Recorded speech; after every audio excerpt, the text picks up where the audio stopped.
Alright, so if you've watched my Commander tips and tricks video, you'll know that I like to play as Commander because it makes me feel important. But I have been server kicked, not once, not twice. And the thing is, I wrote twice in my script, but as I was getting gameplay, it happened like 4 or 5 times, just people trying to vote kick me out of the server. And the thing is, I've actually been like kicked from the server, I'd say twice, but there's been like initiations against me like at least 5 times. I don't know why. It's not like I dumped a spook or artillery on teammates, which I have seen done by other people, but I don't know, it gets kind of frustrating. And truth be told, that has actually discouraged me from picking the commander role, just knowing that there's going to be like a vote initiated against me. And I only take up this role if no one else has taken it up, or if we're getting absolutely like dicked by a spooky and I just pick the role just so I can call it an AA or a Recon just to kind of give us an edge. And I mean, hey, if I do a bad job, well, I mean, who else is going to do it? Having no commander is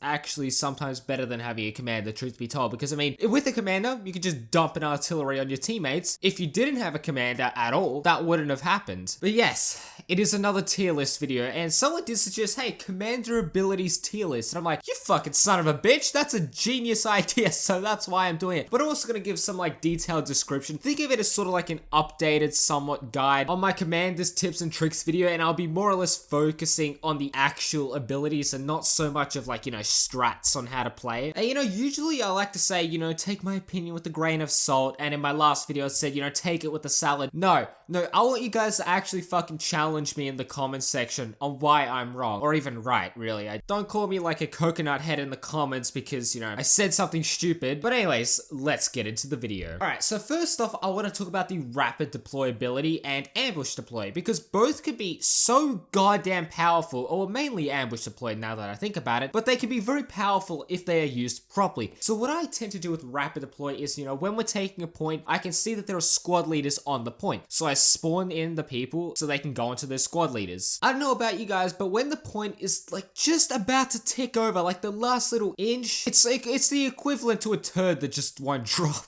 I can't believe I said that. I know that is vile, but I just had to say what it feels like. But that is when I use the rapid deploy, right? I do get annoyed when sometimes when I select the wrong spawn point, or I get spawned in before I can get to the spawn screen, and I don't end up at where I want to be, like on a squad leader, or I end up further back in the map than I'd hope so. Well, usually sometimes commanders will say, okay, I'm gonna do rapid deploy or ambush deploy, hold on your spawns. Usually they do that, but I mean, that's not always the case. But I mean, this does not require the commander to be mobile, unless the commander's on the point with the radio man and the radio man is a squad leader. Then, oh, well, even if the radio man dies, radio man can spawn on the commander and get back right on the point. I mean, I suppose you could do that, but I mean, that also doesn't happen. So if you're just at a radio, or even if you're not at a radio, you just press N and then your teammates will spawn. But I mean, truth be told, I don't think that this is some game-changing ability. Heck, I even think that some commanders don't even use this. It's pretty average, and I'll probably put this in C tier. But talking about the ambush deploy, this requires the commander to be mobile, which is why I tend to hate playing as the VC commander. I mean, I don't mind playing as VC commander because, I mean, you can't really do so much collateral with the artillery, because I mean, with napalm, spooky, even the American artillery with its airburst rounds, you can take out some teammates if you're not careful. But I mean, playing as VC, you gotta be more mobile. But I mean, this is also why I need my friend usually as my radio man if I'm VC commander, because I can more or less make them my bitch and have them follow me around on a Discord call and say, hey, do this, do that. Can you give me a mark here? Do this for me. But I have seen the ambush deploy be absolutely devastating. For starters, this one time, someone stuck behind enemy lines on Firebase Georgina, or went under the tunnel, or I got no idea how the hell they got there, but they snuck around, and as soon as B was capped, they just ambush deployed a bunch of people on C point, and they capped it within seconds, and I had legit no time to react. Like, come on, you just lose a point, then within seconds you lose the next point. You'd be fucking all over the place. Like, what the fuck happened? So this can be extremely effective, but there have been times where, this has led to some pretty funny moments, such as the time when a commander ambush deployed a bunch of people in front of my LMG. And I'm going to do a tier list on LMGs as well. Like, subscribe if you want to see that. And I will explain how the L2A1 let me down because I couldn't spray and pray enough people before needing to reload. And it was also because of my shitty aim. I'm not necessarily blaming the gun too much, but we could just, make the magazine just a little bit larger, just a little larger. sure.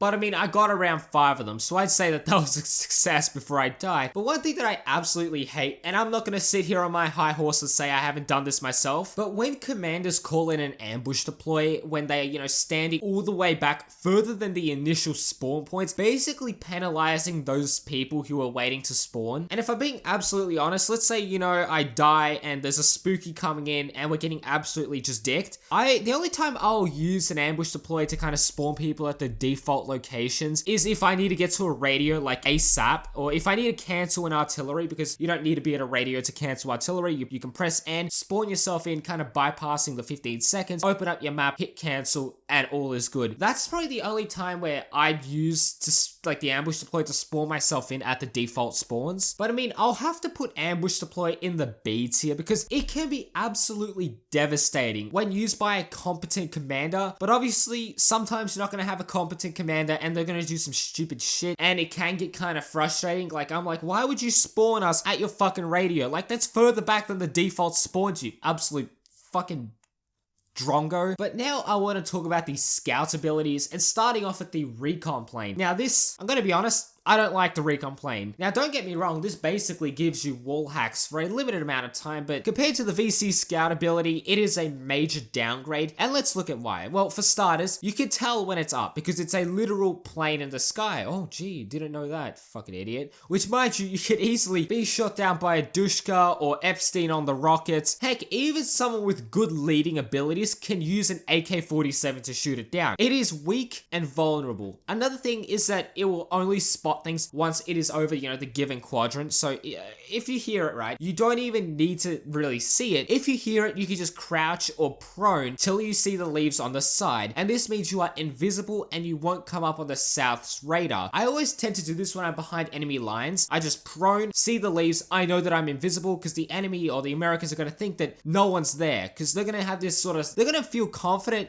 being able to see big blobs of red. Just ignore the fact that there could be people hiding. Also, I swear on my life, but I can't find the screenshot, but I'll try and find it if I can. A dev for Antimatter Games said that the Recon plane can't actually spot people if they are indoors. Now, I think I only noticed this a handful of times when I was trying to spot people on A site or B site, I can't remember. I think it was B site on Hue City, and I'm like, where are they? Where are they? Nothing's being spotted. But then I realized that they might be inside the actual building, which is why they aren't being spotted. I don't know, there might be something else at play there, but I swear on my life that I saw that screenshot. But I mean, I'm gonna have to put the Scout Recon plane in F tier, just because compared to the VC Scout, it's a downgrade. But look, the Scout ability is kind of like the opposite to the Recon plane, because it is, I assume that there are ninjas or little Vietnamese people running around the map spotting. Apparently that's the description, little fucking spies just running around the map that you can't see, spotting Americans. You cannot counter this ability in any way that I know. The South can't prone because they don't get the same feature that the VC have where they prone and they get the leaves. You are completely vulnerable with no counter. Also, if you are indoors, you can be spotted. And worst of all, there is no way of knowing if it is up or not. But this is literally wall hacks. This is wall hacks compared to the Scout Recon plane. And honestly, I'd have to put this in S tier because, I mean, there aren't really any downsides to the VC's Scout ability. Anyways, moving on to cancel artillery. Wait, I'm actually a fucking idiot. Actually, wait, no, I should say that you don't need a radio to cancel artillery, apparently. So if you are a new commander,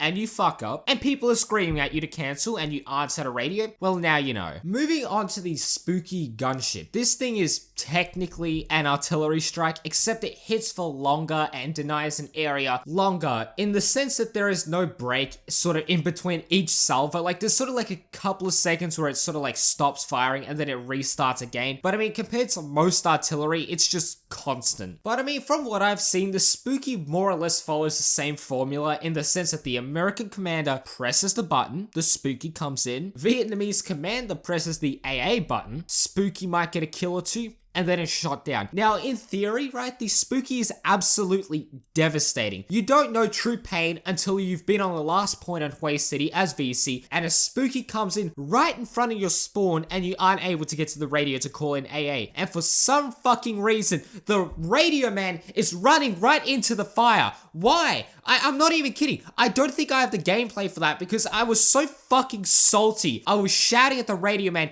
I said, hey, I need you to call in anti-air, but you fucking stupid idiot had to run right into spooky fucking fire. Why? You can see that you're gonna get shot. Why would you do that? But look, when I use spooky, I call in artillery, and then I call in a spooky behind the point, which is why I usually ask for a mark on the point or near the point. I mean, you don't want to necessarily bomb the point directly, but I mean, I'd say I put the artillery somewhat behind the point, and then I have the spooky behind the point. So basically, any VC trying to run onto the point can't. Now, if the VC commander is fucking playing with his dick at the radio, doing God knows what, and doesn't call in an anti-air, this thing would be S tier. Definitely. But with AA, I'd say put it in D tier because, you know, you might get a kill or two. You might get lucky if the VC commander isn't being an absolute fucking dickhead. And, you know, I know that some of you might have an issue with me putting the spooky so low. Fair enough, I understand. The spooky is good. I acknowledge that it's good, but it can be countered pretty easily. But now I want to talk about the Canberra bomber. And if any American or anyone says Canberra, I will...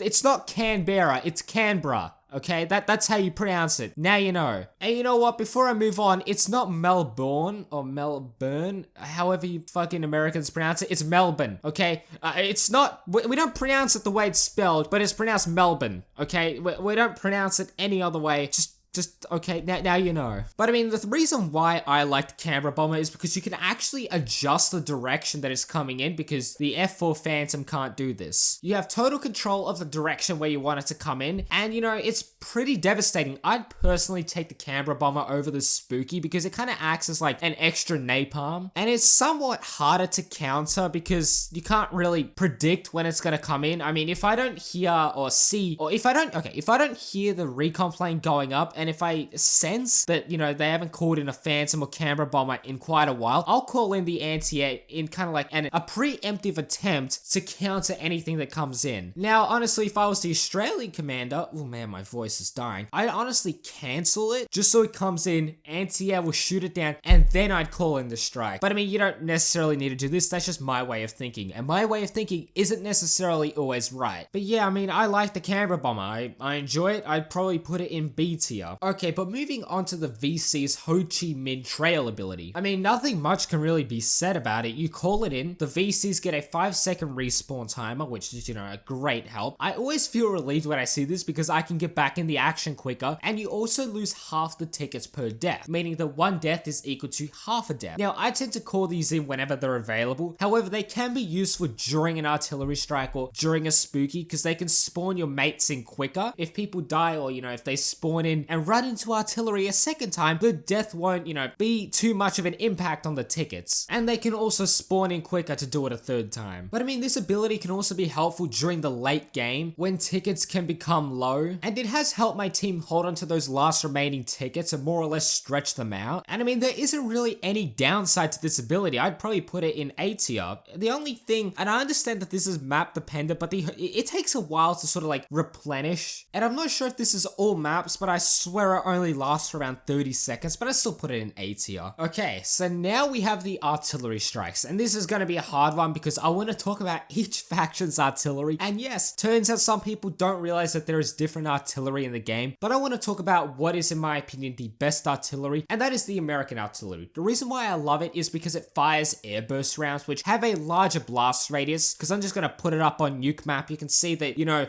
airburst, big boom, surface burst, small boom, but more radiation damage. But now I can't give exact numbers on the radius and whatnot because whenever I hover my mouse over each ability, it doesn't have that little pop-up window that gives a description of the stats, and it's annoying. But I will put the American artillery compared to the other artilleries in game S tier. Now I have a lisp, fuck, S. I got told I had a lisp in high school. Never recovered from that. The guy fucking beat me down, and now I can't stop thinking about that day this fucking bitch said I had a lisp. I think I do. I don't know. I'm a little bit dodgy on that one. But anyways, now I want to talk about the NLF artillery. The reason why I like this is because it has the widest radius in the game. And when I mean wider radius, it's like it deviates the most from the point, but that also means you're going to pick up a lot more collateral. So you really need to be careful with this, but it's also good in big open maps because it's not so concentrated in one point. It spreads out a lot more. It can hit people in areas that you didn't think could be hit. It's also a constant barrage of just shells, including white phosphorus, you know, rocket shells. That's what the fucking Steam post says. But I mean, I'd have to put this as the second best artillery. I'd put this in A tier. I love it. I genuinely prefer the NLF artillery over the PAVN artillery on certain maps. If I'm playing on Hue City, honestly, I'd personally prefer the PAVN because